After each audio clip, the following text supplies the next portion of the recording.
Project car update. So this is a 1973 Boss 351 Mustang. We did a lot of the bodywork to it. We did all of the jam work in it. We painted the floors. We also assembled the dash. And we also assembled the engine bay and the suspension to it. It is about ready to go home. The customer wants to assemble more of the components himself, and then he's going to bring it back and let us go ahead and finish off the paint job.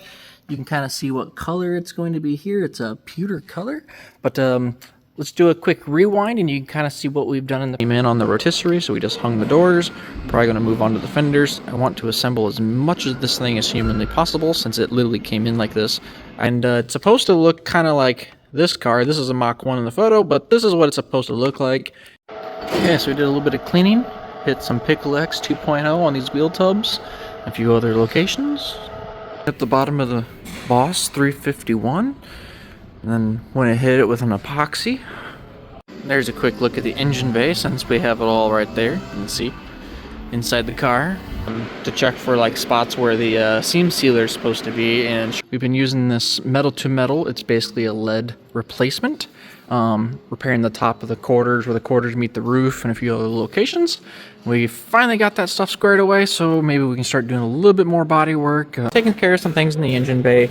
This originally was supposed to be spot welded, but the last shop that had it just cut it out and then just did normal drill and welds, but they left grinding marks all over the inside here, so we took a little bit of glazing putty and filled it in, and now we're just kind of blocking it out.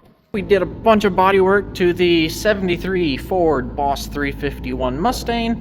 I got it in the paint booth right now. We're going to spray the polyester super build on it. It is in the paint booth, and we sprayed our polyester surfacer. Throughout the day today, we've been working on the Boss 351 Mustang, been blocking out the polyester surfacer. I found a few other low spots that I missed earlier, so we'll have to take care of those. For the last couple of weeks, trying to get this thing laser straight and taken care of. Yesterday, we went ahead and did some epoxy, applied to the floor. Now today, we're going to go ahead and put a sealer on the body, and then we are going to hopefully put some color on the engine bay. To stay like this. The customer doesn't want to do anything else other than just this on the floor, so that's what we will do. And then we probably would do some jamming. Now he's okay if the color of the overspray gets onto this. He's perfectly fine with that. We sealed the body today. We also did some jam work with a single stage paint. Yesterday we epoxied the floor. We also painted up to this part. The entire front clip here will be like a satin black, and we have the correct flattening agent to make that right. And put clear over the single stage paint on the jams. I learned that trick from my friend Mopar Keith, who does amazing restorations, so thank you, Keith. Keith also gave me a bunch of videos the other day from Meekum, where one of these cars were going through the auction block, and he showed me where all the blackout stuff went on this car.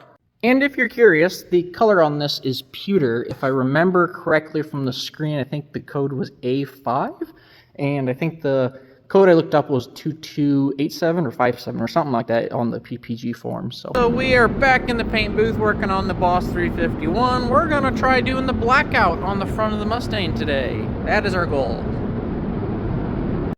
So the blackout actually is going to go all the way up to about right here, and then kind of come to this location, and then right up to here. The whole dash siding, the cowl, the whole engine bay is going to get blacked out. Now the owner does want us to put like a truck bed liner down in here just to protect against rock chips and stuff. Same with underneath the car. But we need this to be a gloss black, and then we have a matting agent to go in the clear, and it's going to give us the perfect sheen. We're going to use DP90. This is a black epoxy. We're going to use this as a sealer before we do our base coat. I want to do that for one. If it gets a scratch, I don't want to see gray underneath the black when we do the blackout on the engine bay. Plus, there's a lot of edges and corners, so if I can use a black sealer that may get into those corners and crevices before I do base coat, that will help a better finish. And I gotta give a shout out to my friend Mopar Keith. He's given me a lot of advice on this and some other things, so thank you. We have the front clip area in a black sealer, and now we have some black base coat that we're going to make up, and then we have a flattening agent to go in the clear to give it that perfect finish. Base coat on. Next, we're gonna move on to clear, but we're gonna let it set for a day.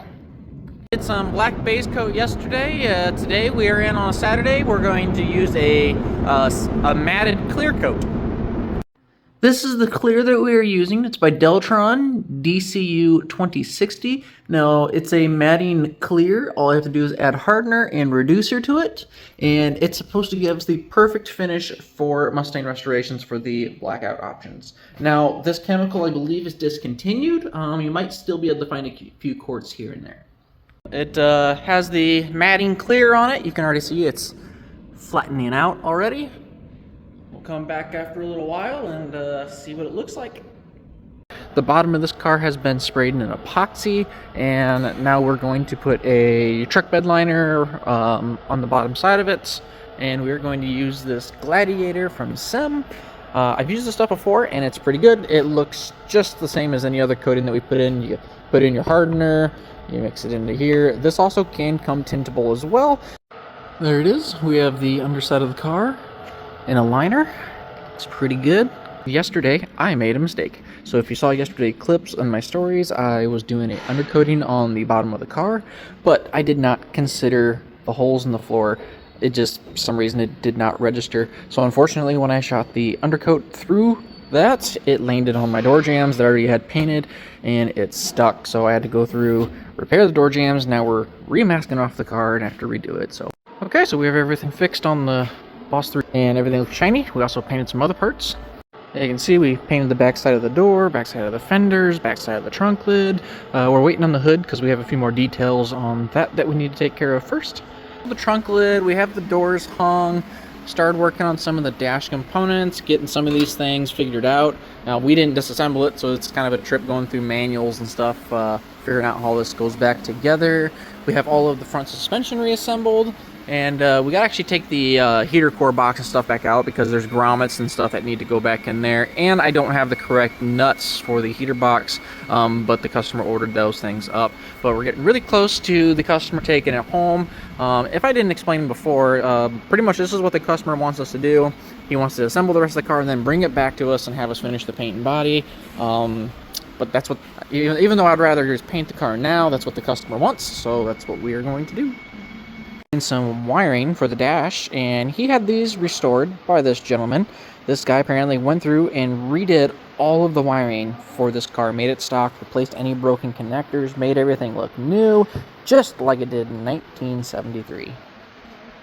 So it's at the end of the day, and I have routed a bunch of the wiring. Now, I originally was not supposed to do all that stuff. The customer wanted to do it, but I needed the wiring to go in through that hole so I could finish putting in some of the dash parts, because after the dash parts are in, there's no way I could get that big connector to go through that hole with all the dash stuff in there. So I had to route all that wiring. I got an idea on how all this stuff goes. However, the customer still needs to bring me some components to put in yet.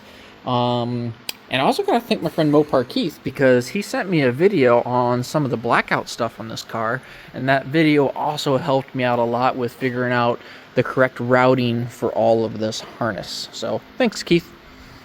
That I needed to do, which was the wiring, the suspension, get the car straight, is all done. We have the jams and stuff done on the car and everything, and the owner is going to now take the car and he's going to go put the engine, the transmission, the rear axle, the interior. He's going to put all that stuff in, and then he's going to bring it back to us, and then we're going to finish the bodywork. And although I may not agree with it in that procedure, that's what the customer wants to do. So